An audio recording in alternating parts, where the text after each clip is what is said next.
विश्व रेडियोग्राफी दिवस के अवसर पर Indian society of radiographs and technologist Tripura chapter के सदस्यों ने मंगलवार को अगरतला रविंद्र शतवार्षिकी भवन के सामने आरएमएस चमोनी से गुजरते हुए रैली निकाली। एक्सरे का आविष्कार 1895 में हुआ था। आज की रैली लोगों को उस एक्सरे के फायदे और नुकसान के बारे में जागरूक करने या समझाने के लिए था। रेडियोग्राफरों ने भी कोरोना की स्थिति के दौरान अथक परिश्रम किया, इसलिए रेडियोग्राफरों को भी कोरोना स्थिति के दौरान प्रथम श्रेणी के योद्धा के रूप में माना जाता है। इस जागरूकता रैली में राज्य के विभिन्न हिस्सों से रेडियोग्राफरों ने भाग लिया। एक বছর আগরতলা শহরে আজকের দিনে একটা র্যালি সংগঠিত করি। আজকের দিনটা মূলত ওয়ার্ল্ড রেডিওগ্রাফি ডে হিসেবে সারা বিশ্বেই প্রতিপালিত হয়। আজকের দিনে এক্স রশ্মির আবিষ্কার হয়েছিল। তো এই দিন এক্স রশ্মির আবিষ্কার চিকিৎসা বিজ্ঞানে এক যুগান্তকারী পরিবর্তন এনে দিয়েছে। তো যা বিখ্যাত German physicist sir Wilhelm Conrad Roentgen এই এক্স রশ্মি আবিষ্কার করেছিলেন। ওনার আবিষ্কারের সুফল আমরা আজকাল ভোগ করছি। আমাদের মধ্যে উপস্থিত আছেন আমাদের রেডিওলজি বিভাগের বিভাগীয় প্রধান ডক্টর অসীম দে। উনি আপনাদের সামনে কিছু বলবেন আজকের দিনের রাজনীতি সম্পর্কে।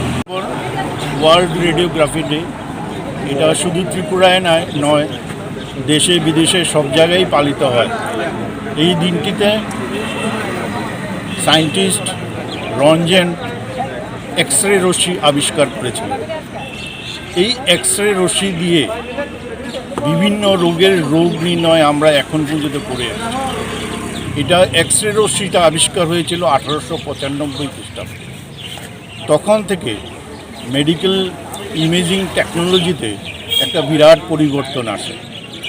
এক্সরে দিয়ে আমরা শরীরের বিভিন্ন অঙ্গ প্রত্যঙ্গের এক্সরে করে ছবি তুলে তার রোগ নির্ণয় করি।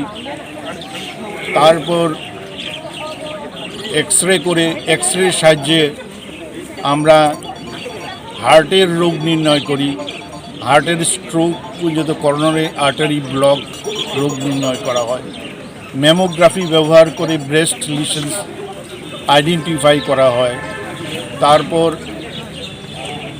ডেক্সা ব্যবহার করে আমাদের বোনসের ভঙ্গুরতা কতটা আছে সেটা নির্ণয় করা হয়। এখন পর্যন্ত এক্সরের সেই যুগান্তকারী এইসব অ্যাপ্লিকেশনস এখনও। তারপর আরেকটা ইম্পর্ট্যান্ট আমি বলিনি, যেমন সিটি স্ক্যান দিয়ে, সেটাও এক্সরে দিয়েই হয়। সিটি স্ক্যান দিয়ে বিভিন্ন রোগ নির্ণয় করা হয়।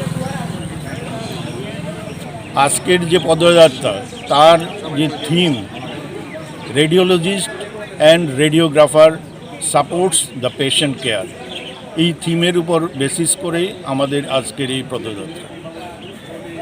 এখানে